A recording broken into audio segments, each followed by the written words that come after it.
Γεια σας παιδιά. Επειδή αυτό το μικρόφωνο έχουμε καινούργιο τώρα εδώ. Αυτό μας έσκησε στα καλά καθούμενα, Αυτό τα άλλα εδώ. ακουστικά τα χοντρά. Ναι, αυτά που μιλάγαμε πριν. Έχει χαλάσει ρε φίλε. Στα Και καλά καθούμενα μας είπα- σκίστηκαν ενώ τα είχαμε κάτω. Τι σκίστηκανε. Και είπαμε με τον Αχιλλέα εδώ να κάνουμε Δεύτερο. παρ. Γιατί είμαστε ένα στα ακουστικά. Δεν θα κάναμε σήμερα. Απλά μας χαλάσει τα ακουστικά και δεν προλάβαμε να πούμε και το άλλο. Ναι, δεν προλάβαμε. Και στο λέμε και να μιλάμε τώρα. Να μας πείτε και στις νέες στα σχολεία. Να σας πω κάτι.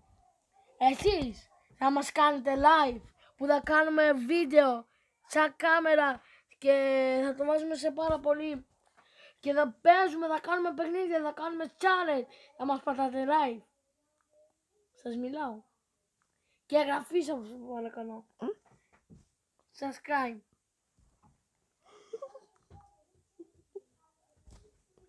Μίλα τώρα έτσι. Αυτά έχουμε να πούμε.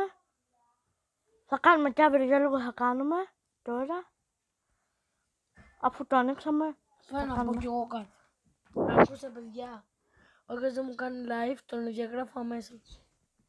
Άμα δω ότι οι άλλοι μου κάνουν, θα τους κρατήσω. Αλλά άμα δεν μου κάνετε εσείς, είμαι κακός εγώ. Καταλάβατε. Γεια σας. Πες και εσένα γεια. Γεια! Γεια σας παιδιά. Εδώ είναι η αυλή μου.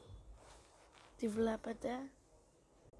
Και αφού ο ξεροφός μου χωρίς σχημάται, είπα να κάνουμε εμείς οι δύο. Εγώ. Αφού ο ξεροφός μου κοιμάται, είπε θα ξυπνήσει. Θα κάνουμε το πρωί. Αλλά αυτός κοιμάται και δεν ξημέρωσε. Και έχουμε εδώ μια κόρνα.